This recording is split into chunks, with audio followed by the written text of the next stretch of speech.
impressions as you look at what you guys were able to accomplish with today's signings? Thought that what we did today was obviously create more depth.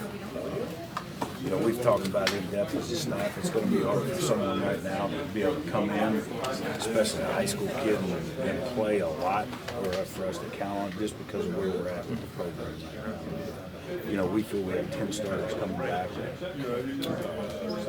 On paper it says 8, but that's not counting Jared Barber and Christian Brown. So those guys have all started games. Thought that we hit where we needed to with another corner. So we're going to count on him. Larry Jefferson is here mid-year. And, we're still waiting on another guy right now. Hopefully he'll come through and use him to. How much, if at all, does that change how you're recruiting, how you're selling things to guys when it's not like previous years where you say, look, the cupboard's bare, we need you right now. It's more of a developmental thing, at least in your own mind. Yeah, what that does, I think that, all kids want to play right off the bat. And we're not saying that they can't. We're just saying it's going to be hard for you to do that. You're going to have an opportunity to come in and compete for a job, but it's going to be a lot harder right now than it was 2 years ago. And hopefully we can keep building our defense and our football team that way. And then fill in the pieces where we need guys. We signed one linebacker. There was a reason for that. We have good numbers of linebackers. We've got a lot of experience coming back. Next year's class, we're looking at signing 4 or 5. The one that we did sign, very explosive.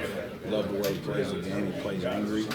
He plays like he wants a kid to play. And he's going to be able to help us. Right now, it's going to be on him. How about up front? Pressure on the quarterback was a big thing that you guys needed to work on last year. Whether it's with players you currently have or who you signed today, how are you addressing that? Well, Larry, obviously, he's the first kid. Alex Schreiner, he's a defensive lineman.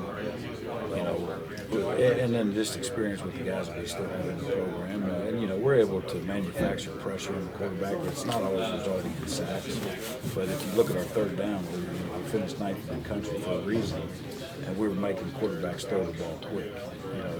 An incompletion on third down is just as good as a sack. They got a punt. So, that's kind of the key for that. And I know everybody wants big numbers and sacks, but we play with 3 down guys. It's difficult to do that. But we feel Larry, if he can get one-on-one matchups, that he can put pressure on. I feel like it's hard to recruit defensive linemen to that scheme sometimes, knowing that they'll be routinely double teamed, it'll be harder to make individual plays. You know what? Not really, because if you watch the NFL right now, 32 teams, and I bet you if you put a percentage on it, 65-70% of the teams right now are in a 3-4 scheme. So now they're looking for that nose guard. Those guys are hard to find at this level. And there's a lot of colleges going to it, but we're a true 3 down, and don't do anything else. So I think that people that are in the 3-4 are really going to look at our guys and say, okay, these guys get it, they understand. So that's our selling point on that. Now, if you want to go, sack a quarterback 18 times or get a bunch of tackles, then maybe this isn't a place for you. Being a West Virginia guy yourself, to see one guy right across the border in Ohio, a couple from right here in the state of West Virginia, what does that mean to you as a coach here? And, to know that there are a lot more ties really coming back into this program. Yeah, and I made a comment the other day to a high school coach out from where I was at. I was in a school recruiting in West Virginia, and we started talking. In a 7-year span, the first time I was here, and then the last 3 I've been back, going into my 3rd time being back.